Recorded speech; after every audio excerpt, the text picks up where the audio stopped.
Assalamualaikum warahmatullahi wabarakatuh. Pada kesempatan kali ini saya akan mempresentasikan tentang tugas 4 tekbor tentang bahan peledakan.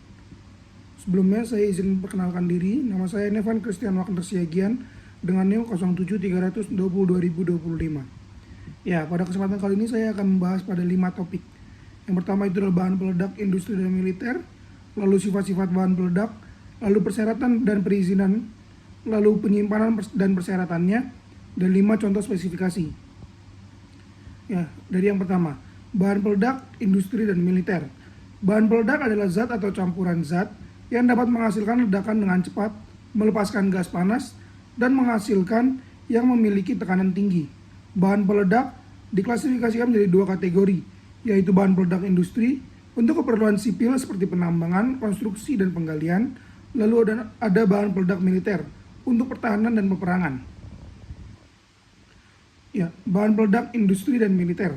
Bahan peledak industri terbagi ada 2 contoh, yaitu ANFO amonium nitrat full oil, campuran amonium nitrat dan minyak bakar yang digunakan dalam peledakan pertambangan dan konstruksi.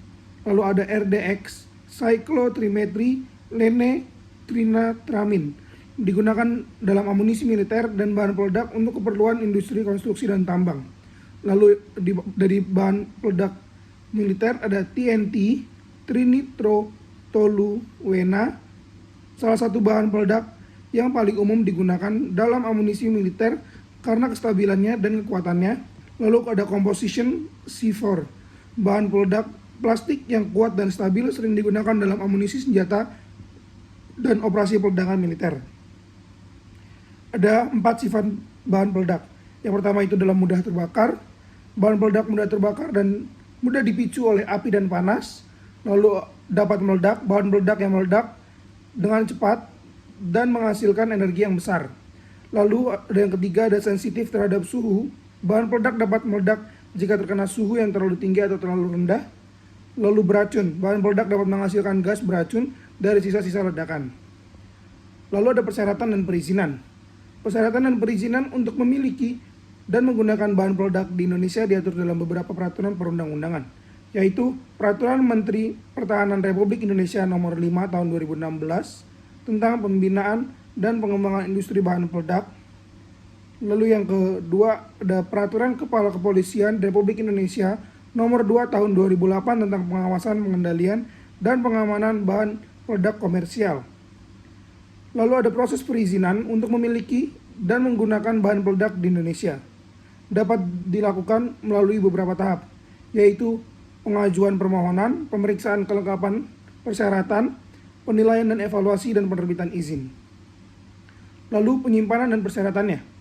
Guna penyimpanan bahan peledak harus memenuhi persyaratan teknis dan administratif yang diatur dalam peraturan perundang-undangan, seperti persyaratan teknis, persyaratan administratif, tata cara penyimpanan bahan peledak, dan pengawasan. Penyimpanan bahan peledak harus dilakukan dengan cermat dan memenuhi persyaratan teknis dan administratif yang berlaku. Hal ini bertujuan untuk memastikan keamanan dan mencegah terjadinya kecelakaan. Lalu syarat penyimpanan bahan peledak di Indonesia itu adalah ada lokasi jauh dari pemukiman, sekolah, rumah sakit, dan tempat keramaian, dan jarak minimum terhadap fasilitas yang lain diatur. Lalu konstruksi tahan api dan ledakan, ventilasi baik, sistem pemadam kebakaran, pengamanan pintu dan jendela, alarm, dan CCTV. Penyimpanan kemasan aman dan kuat, pisahkan berdasarkan jenis dan kelas, jumlah tidak melebihi batas, catat dan dokumentasikan. Lalu pengelolaan personel qualified dan berpengalaman, lalu pelatihan penanganan bahan peledak, pengawasan berkala. Lalu perizinan, izin usaha pergudangan bahan peledak dari Kementerian Pertahanan. Regulasinya Peraturan Menteri Pertahanan Nomor 5 Tahun 2016 dan Peraturan Menteri Perindustrian Nomor 33 Tahun 2018. Lalu ini ada contoh spesifikasi. Di dinamit adalah bahan peledak yang terdiri dari nitrogliserin yang diserap pada bahan penyerap seperti tanah, diatom, atau serbuk gergaji. Spesifikasi dinamit ada komposisinya itu adalah nitrogliserin 90-95%, bahan penyerapnya 10-5%, penampilan bubuk atau butiran putih atau krem, bau tajam nitrogliserin, sangat mudah meledak, sensitif terhadap panas, api, gesekan, dan benturan. Contoh dinamit adalah gelatin dinamit dan amonium dinamit. Lalu ada selanjutnya adalah gelatin. adalah bahan peledak yang terdiri dari nitrogliserin yang dicampur dengan nitroselulose dan kolodion.